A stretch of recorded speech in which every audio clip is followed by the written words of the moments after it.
In the headlines, operatives of NSCDC arrest POS operator hired by bandits in Zamfara. Wages Commission begins process for national minimum wage review. Plight of ex-servicemen on the front burner as Nigeria marks Armed Forces Remembrance Day. And on the international scene, several killed in bomb attack in DR Congo church. Hello and welcome to News Update on Trust TV. I am Sagir Ibrahim.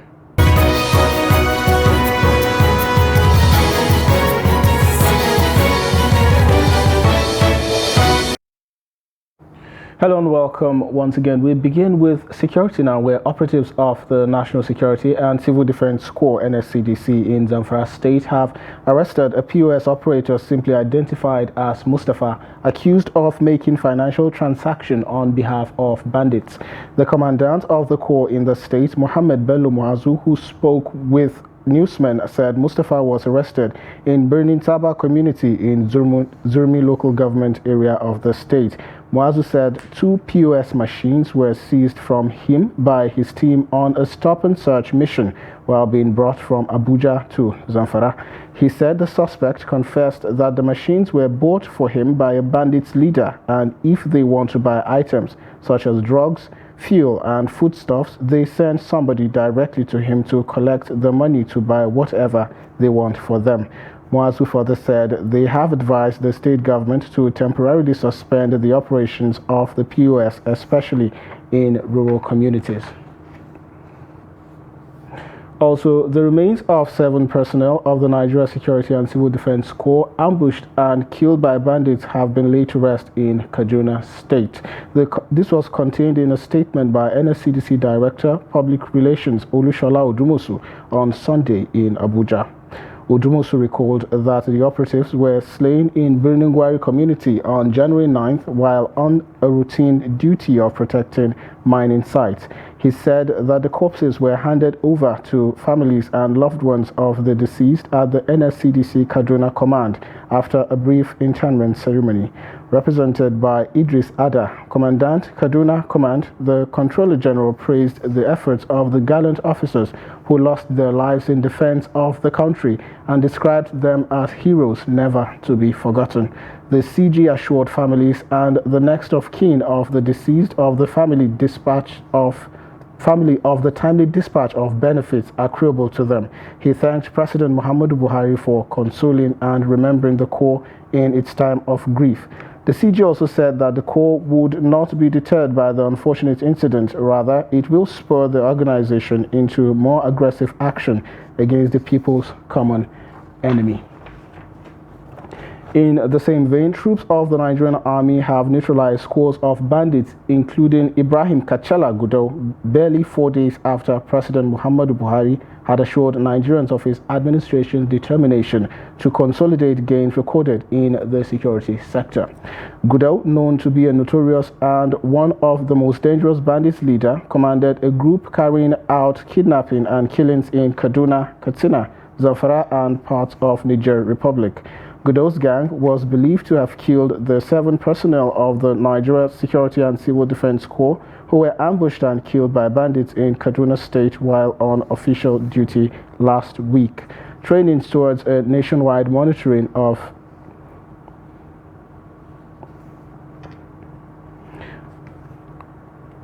According to him, the monitoring team will, among other things, inquire if employers had adequate records of wages and conditions of the service of employees. The spokesperson of the National Wages Commission called on the federal and state government and ministers of department agencies, including government-owned enterprises, private sectors, establishments, and labor unions to cooperate with the monitoring of officers. The news agency of Nigeria reports that Buhari had in the course of last week pledged that the gains recorded in the security sector would rather be consolidated and more attention would be given to the economy before handing over on May 29th. Also, the insecurity ravaging the country, which has led to the displacement of many people and collapse of business, is still taking a toll on lives of survivors. Many who had fled their communities to find safer areas to live are facing the challenge of living a normal life.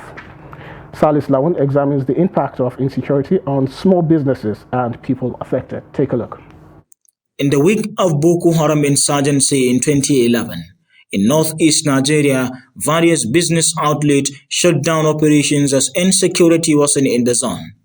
The impact of the action has seriously affected lives and properties, obstructed business activities, and discouraged local and foreign investors, which in turn affected Nigeria's overall economic growth and development. Some people who have fled their villages from Borno, Zamfara, Jigawa, and Niger Republic are now residing in Adamawa, speak on the impact of insecurity on their lives and their small businesses. I was among big business people in my community in Borno before the insurgency activities. But look at me now in Adamawa. My physical appearance tells you who I am now and what I am going through for years. I believe Nigeria cannot achieve development unless it first seeks to achieve security of its citizens. I fled from my state Sokoto as the result of banditry. My parents are still there taking care of the siblings. We lost almost all of our lifetime savings to rescue an uncle who was the breadwinner of the family. He was kidnapped on his way to a village market. This kola nut you see me selling is the only business I do here in Yola to help them, and it's not giving me enough to assist. I am an indigen of Niger Republic. I came to Adamawa in 2016 with my family as the result of Boko Haram activities that disrupt our areas, leading to loss of businesses. My family and I now depend on this tea business. Insecurity has posed serious challenges and threat to the peace and stability on our growth as a nation. Security analyst Umar Mohammed says more need to be done as no business can thrive without adequate security. But when there is no security, definitely there is a problem. There will be a problem. That all traditional rulers should also engage, put their effort, put their advices, put their prayers, put their necessary advice to people that are living under them on how to help one another. This abject poverty is not easy. It's not everybody that can scale it. He said a lot of farmers left their farms, leading to high rate of waste and losses, while gunman attacks have not helped matters.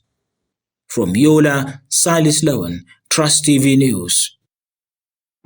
Also, the National Salaries, Incomes and Wages Commission says it has initiated the process for the review of the national minimum wage. The Commission's head of public affairs, Emmanuel Njoku, said this in a statement on Sunday in Abuja.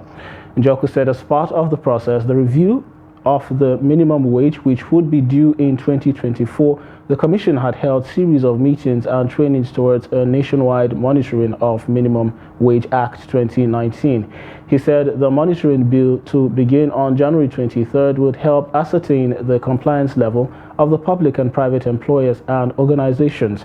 According to him, the monitoring team will, among other things, inquire if employers keep adequate records of wage and conditions of service of employees. The spokesperson called on the federal, state, and local government ministries, departments, and agencies, including government-owned enterprises, private sector establishments, and labor unions to cooperate with the monitoring officers. Also, President Muhammadu Buhari on Sunday led other senior members of the government to participate in the wreath-laying ceremony that marked the climax of the Armed Forces Remembrance Day celebration. President Buhari, who inspected the Guard of Honor accompanied by the Commander, Brigade of Guards, Major General Muhammad Takuti Usman, later proceeded to the cenotaph for the wreath-laying ceremony. Other dignitaries that laid wreaths were Vice President Yemi Oshibajo, Senate President Ahmed Lawan, the Speaker of the House of Representatives Femi Gbajabiamila, and the Chief Justice of Nigeria, Justice Olukayode Ariwola, Minister of Defense Bashir Magashi, and the FCT Minister Musa Bello, the Chief of Defense Staff General Lucky Irabo, and the service chiefs, as well as the Inspector General of Police Usman Alkali Baba. Representatives of members of the Diplomatic Corps and the pair of the chairman of the Nigerian Legion and a widow of a fallen officer followed suit. The president, who also performed the symbolic freeing of white doves out of cage during the event, marking the 2023 wreath-laying ceremony as his last as Commander-in-Chief. For the good work of securing our country, Nigeria, till this day. Provide for us, O Lord, and the military with a much needed capacity so that our military will continuously, effectively and efficiently deliver on all their assigned tasks. اللهم اغفر لحينا وميتنا وصغيرنا وكبيرنا وذكرنا وأنثانا وحاضرنا وغائبنا اللهم اغفر لهم وارحمهم واعف عنهم وأكرم منزلهم وأسع مدخلهم واغسلهم بالماء والثلج والبرد وعدلهم بدارهم. Gracious and ever-living Father, Creator of the heavens and the earth, we humbly come before you, bringing with us our thanks and praises for sustaining us through the years that are past and allowing us to witness yet another Armed Forces Remembrance Day wreath-laying ceremony. Similarly, Armed Forces Remembrance Day is marked in Lagos with a call on military and paramilitary organizations to continue to strive in the maintenance of peace and security in the country.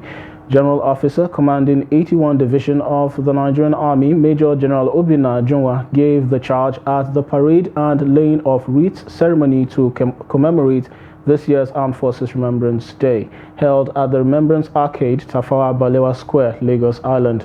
Major General Ajunwa said the country would always remember those who fell while defending the country, while noting that the widows and dependents of fallen heroes are being supported. He commended the Lagos state government for providing infrastructure at military barracks in the state. The Ogun State government have done a lot for the widows in the barracks in terms of and in the barrack community generally in terms of infrastructural development, renovations, and even constructing the road that leads from the town to the barracks, making it easy for the barrack inhabitants.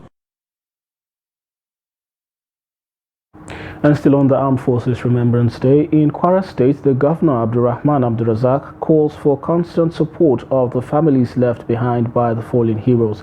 At the amusement park, Ilorin, where the Armed Forces Remembrance Day celebration took place, the Governor laid the wreath followed by other important personalities. It's a solemn day to remember our fallen heroes, to remember the service they rendered to the nation, and to urge us as a nation to support their families, to support our security agencies and the work they do. Well, the main essence surrounding the election is for us to have robust security architecture and a peaceful environment to conduct the election. The president has assured the nation of peace and security during the election. You're watching News Update on Trust TV. Here's what to expect after the break. We'll tell you how cooking gas becomes luxury in Benue State. Stay with us. Daily Trust presents 20th Daily Trust Dialogue. Theme: Interrogating the 2023 Presidential Agenda.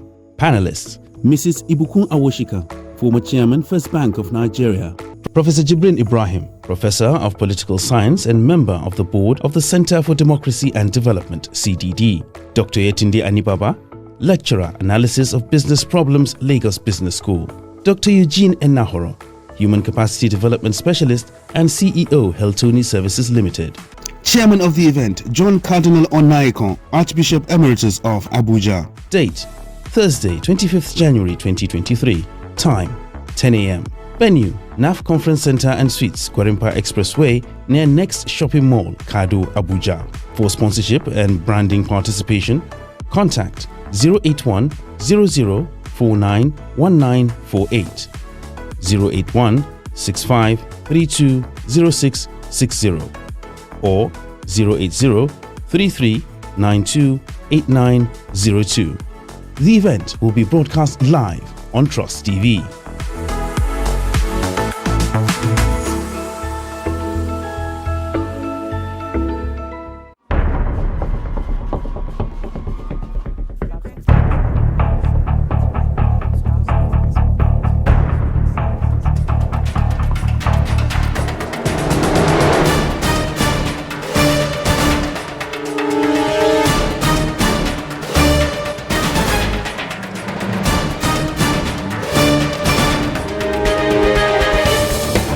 That's great.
Welcome back. If you're just joining, you're watching News Update on Trust TV. Now a recap of our top stories. Operatives of NSCDC arrest POS operator hired by bandits in Zamfara. Wages Commission begins process for National Minimum Wage Review. Moving to health, the Nigeria Center for Disease Control and Prevention has confirmed 42 additional COVID-19 infections in the country in 2 weeks, with Lagos State recording 27 cases. The NSCDC made this known via its official website on Sunday. NSCDC said that Edo, Kano, Nasarawa, Kaduna, Plateau, and the Federal Capital Territory contributed the remaining figure. The health agency said that the new cases brought the country's total of COVID-19 infections to 266,492. It said the cases were recorded between December 31st, 2022 and January 13th. According to the report, the NCDC confirmed that the country recorded 29 new cases from January 7th to 13th, and the new cases are reported from Lagos 15, FCT 5, Kano 4, Nasarawa 3 cases, Kaduna 1, and Plateau 1 respectively.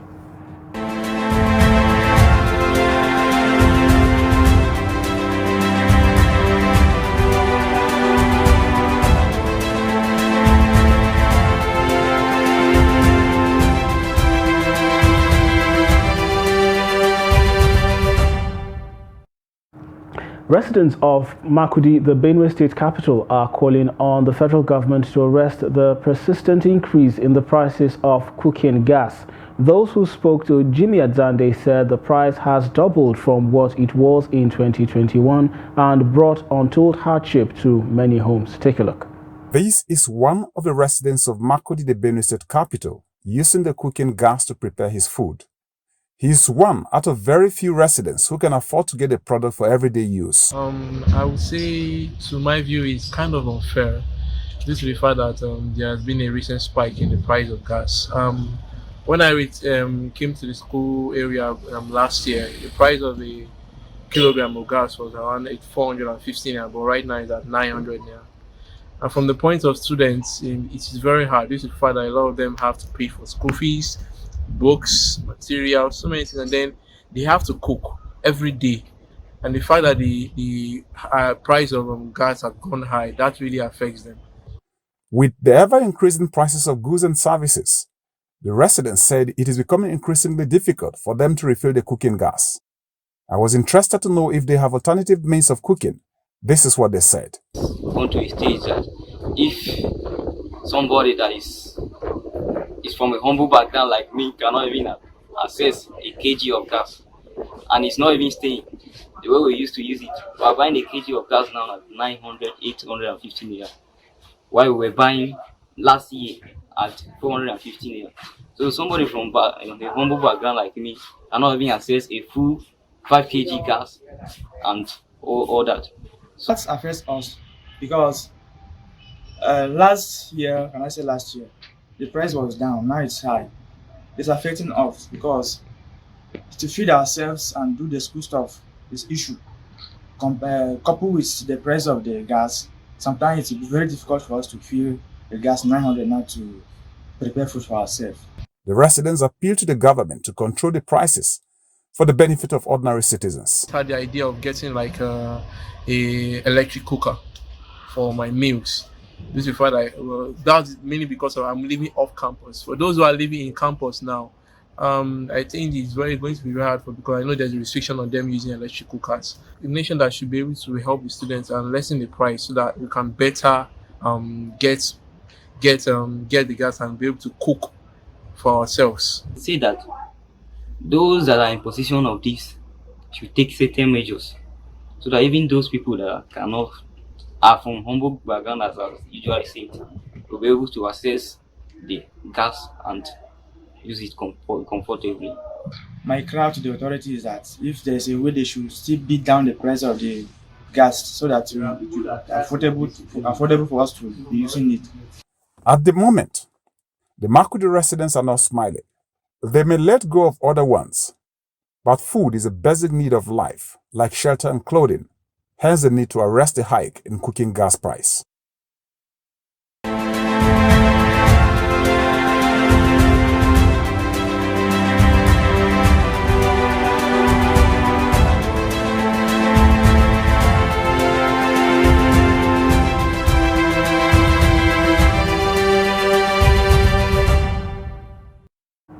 Thanks to Jimmy for that report. Away from that, President Muhammadu Buhari will depart Abuja for Nouakchott on Monday to receive the African Award for Strengthening Peace in the Mauritanian capital on Tuesday. According to presidential spokesman Femi Adesina, the award is for the president's leadership role in promoting peace on the continent. Adesina said the award will be presented to President Buhari by the Abu Dhabi Peace Forum, which is an assembly of leaders established in 2014 to pursue new ways to embrace inclusive citizenship, promote lasting peace, and work towards a safer and more sustainable world for everyone. Before receiving the award, the presidential aide said Buhari will participate in the program of the third forum of the African Conference for Peace, where he will deliver a speech on milestones and gains in the African peace process.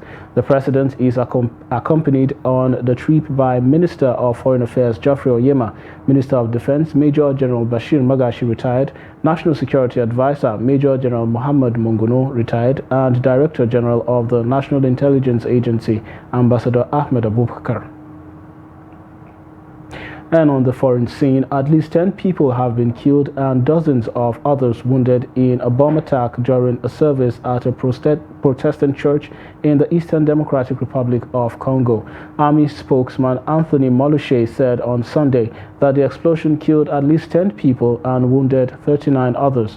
Molushe said the attack during the Sunday service in the city of Kasindi on the border with Uganda was likely carried out by the Allied Democratic Forces, a Ugandan armed group that has pledged allegiance to ISIL. Later on Sunday, the ISIL group claimed responsibility for the attack. The ADF began as an uprising in Uganda but has since based in the DRC since the late 1990s. And finally, in sports, West Ham have held further talks with Lorient over a potential £25 million deal for striker Terem Murphy. The proposal is understood to be £20 million with a further £5 million for Murphy, a Nigerian international who has scored 12 goals in 18 games this season. Having arrived at the French club in 2020, the 23-year-old has racked up 59 goals in 135 games and helped them avoid a relegation scrap last season. And with that, we've come to the end of News Update on Trust TV. Do well to follow us across all our media platforms. I'm Sagir Ibrahim saying thank you for watching.